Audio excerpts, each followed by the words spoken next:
So we have reached in Torah the moment of revelation at Sinai. It's been 3 months since we left Egypt. I know it feels like it's just last week because that's the Torah portion we were reading, but no, it's been 3 months. It's been 3 months since we left Egypt. After the 10th plague, we ran away, we escaped. We managed to outrun Pharaoh and his chariots, not a small feat. We crossed the Sea of Reeds, watched the armies of Pharaoh being drowned by the waters behind us. And then we wandered a little bit in the Sinai, on the Sinai Peninsula. And eventually we found ourselves this week encamped finally at the foot of Mount Sinai. And as soon as we got there, God summoned Moses to come up the mountain, to give him the instructions so that we could prepare for the great meeting, for the great encounter. For 2 days. For 2 days we make ready. Interestingly enough, one of the things we are asked to do is laundry. I've always wondered how in the middle of the desert we could find the way to wash our clothes. But you know, miracles. What you going to do? But it's interesting. That's exactly one of the few things that we are asked to actually do over those 2 days. And then on the third day, in the morning of the third day, Mount Sinai erupted. The mountain was a trembling, shaking, columns of fires, pillars of smoke, thunder and lightning, and the overwhelming, deafening blast of the shofar. Our life were upended, our senses confused. We saw the sounds and we heard the sights, says the Torah.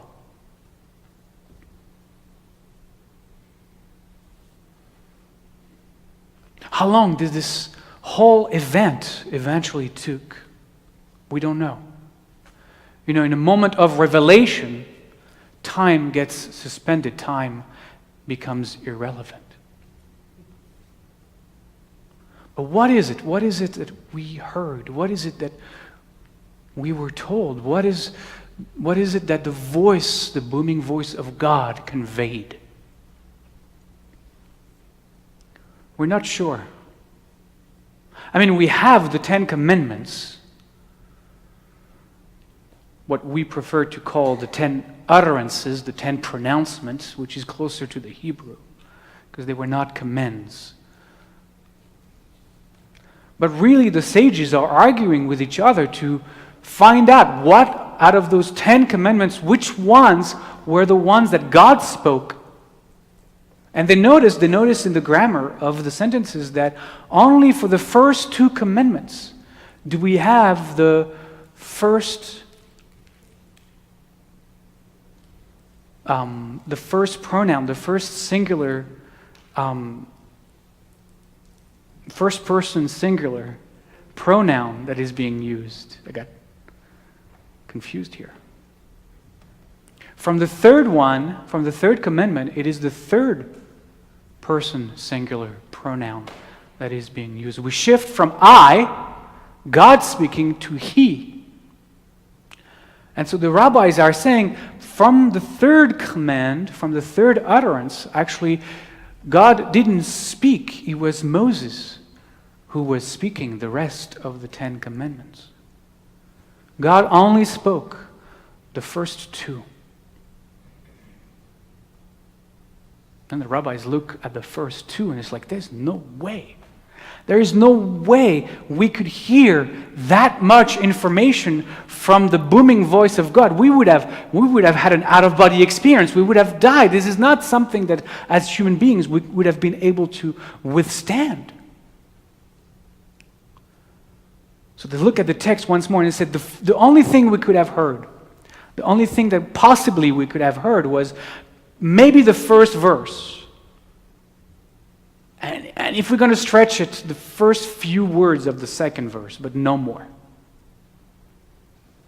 What we heard was, I am the Eternal One, your God, who brought you out of Egypt, the house of bondage. You will have no other God besides me. That's all we heard. That's all we could have ever heard. And the rabbis look at each other, it's like, there's no way. Even that, there's no way. How would we have stood there and received that kind of information? At most, what we heard was not the first verse and the first few words of the second verse. It was just the first few words of the first verse. Dayenu, that would have been enough. First 3 words of the first verse. Anochi Adonai Elohecha, which in English is, I am the Eternal One, your God. But then they notice, it says Elohecha. The your God that is talking about is not the yours guy's God. It's your God. It's addressed directly to you individually, as if God spoke to each and every one of us directly, individually. I am the Eternal One, your God, you. And they said, no way, there's no way we could have been addressed so directly and not have our soul fly off our bodies. And so the mystics step in, the Kabbalists step in and said, forget about it, guys. They're from New York, so they go, forget about it, guys. The only thing we could ever have heard was the first word. That's it. That's all. That's all we could ever have heard. The first word of the first verse of the entire 10 Commandments, that's all we heard. That's all we heard. All we heard. Anochi. In English, I am. That's all. And then they said, oh man,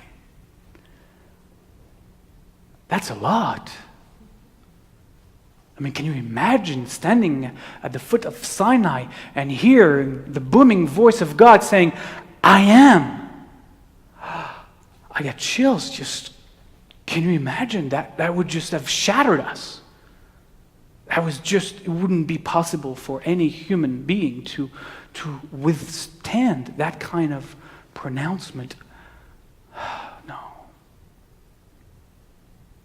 All that we might have heard, if anything, is the first letter of the first word of the entire 10 Commandments. That's all we could have heard. That's it. The first letter.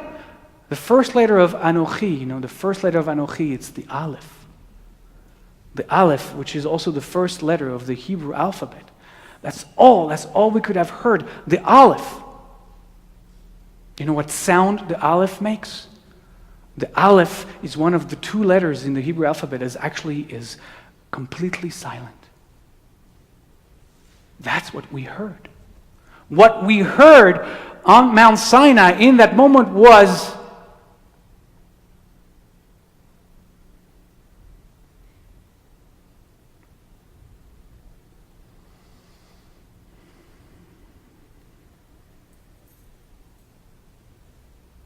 I love the Kabbalists. They just get it. That makes sense to me, Because whatever it is we imagine the moment of revelation to be, that moment of being completely surrendered, that realization can never be comprised, can never be encircled, can never be grasped by words. Words belong to a dualistic consciousness.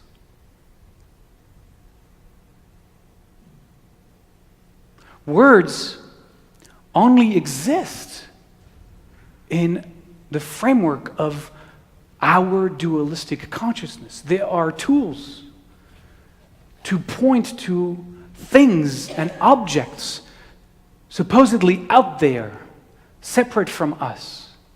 They are tools to point to concepts and ideas, thoughts that are inherently dualistic, inherently separating.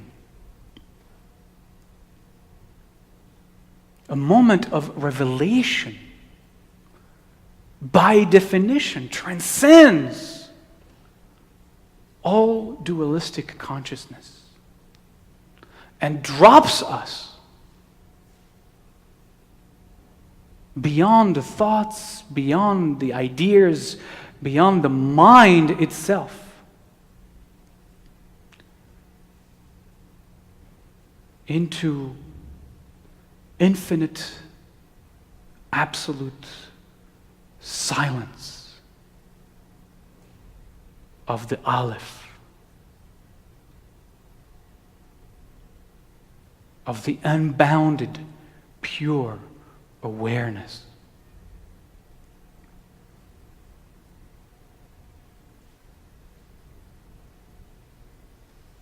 And I'm not talking about a silence that we understand or conceptualize as the absence of sound. The silence that I am trying to point to clumsily, because again, words can not get there, is a silence that is at the same time an auditory silence, a visual silence, a sensory silence, a mental silence. It is an absolute silence that is beyond our understanding from the dualistic perspective.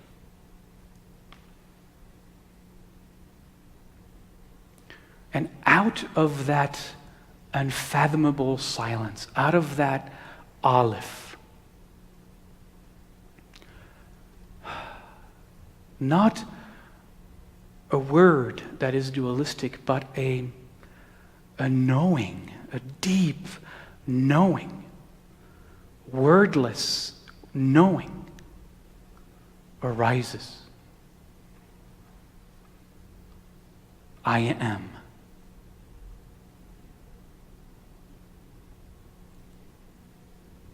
I am.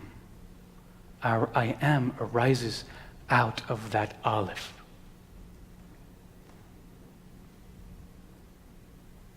And the Kabbalists tell us the consequences of awakening to that I am. That I am means that nothing else is. Nothing else is.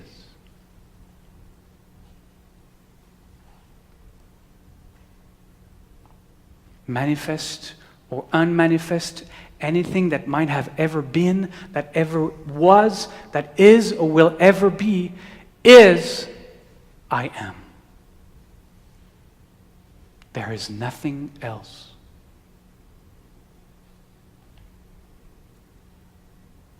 There is nothing else.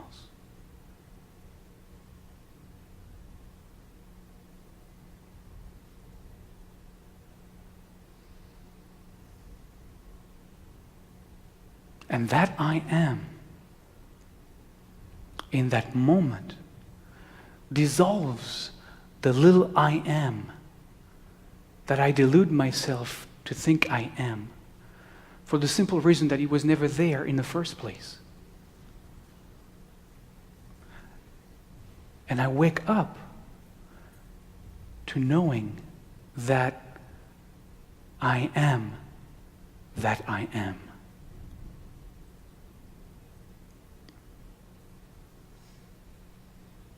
That I am is looking at me right now. That I am is listening to these words right now. There is nothing else. That I am is having that experience right now.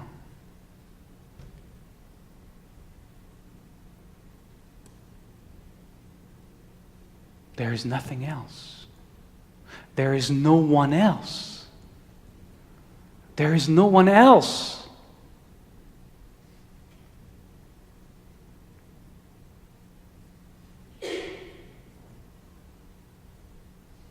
There is no one listening to these words right now. There's no one. There's no one else.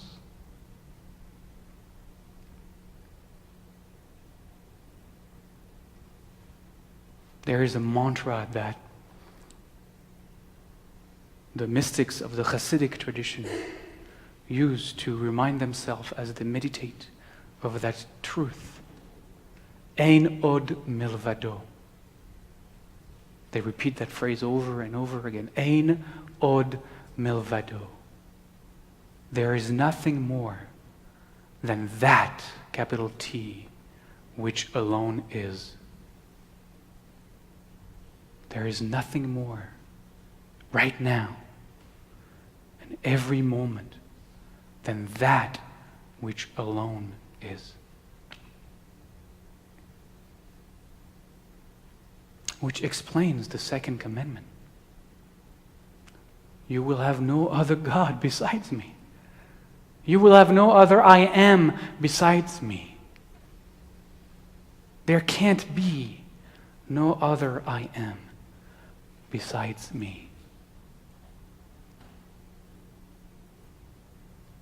And that I am awakens within the deluded little I am that we are in the form of this yearning, this desire to know itself, to free itself from the house of bondage, to get itself out of Egypt, out of that narrow consciousness that identifies itself mistakenly with this transient, ephemeral, always changing body-mind. And to remember the I am that it is, that it has always been.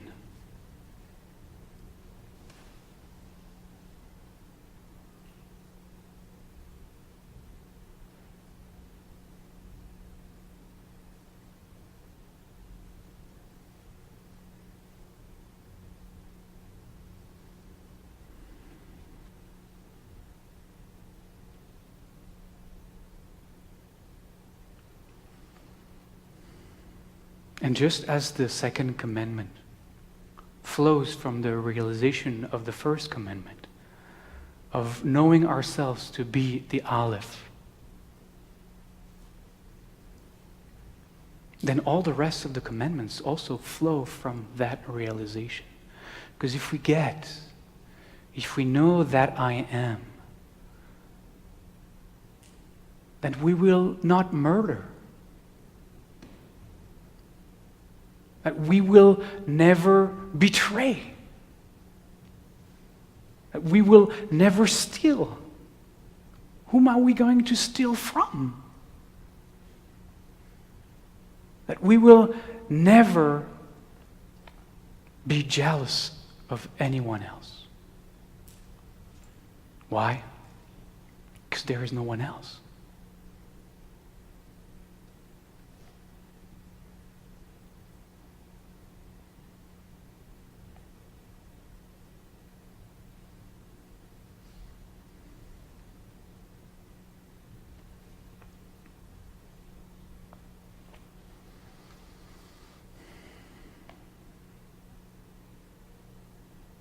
I'm looking because I'm I'm supposed to go from here to the Baruch, you see. I'm wondering how I'm going to do that.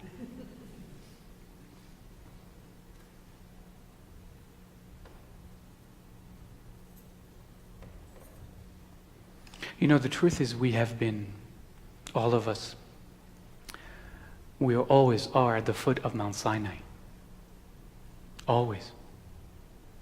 Perhaps we've been circling the mountain for a long time. And God is always on the top calling us. Come on up. Come on up. Remember. Remember who you are. Come on up. And all that God is asking is for us to take the first step up the mountain. Just to veer course from circling around it and suddenly to go take one step up the mountain. And God will take it from there. Believe me. But what God has given us, however we understand that I am to manifest through each of us.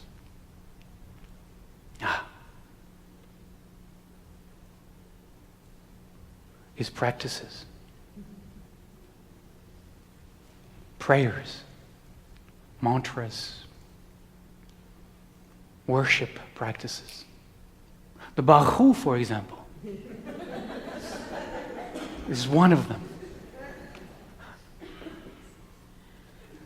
See, when we do the Baruch, we have to rise and we have to bow. And people ask me, why do we rise and why do we bow? What is this all about?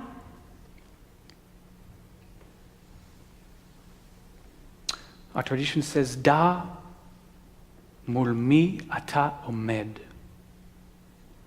Know in your heart in the presence of whom you are standing. Right? The tradition is inviting us in our standing to stand in the presence with a capital P. Just as we stand, if a dignitary would come into the room, a king or queen would come into the room, just as we stand when the bride walks down the aisle, we rise to stand in the presence. And we bow because we practice surrendering our ego. We practice surrendering this illusion of control that we think we have over life.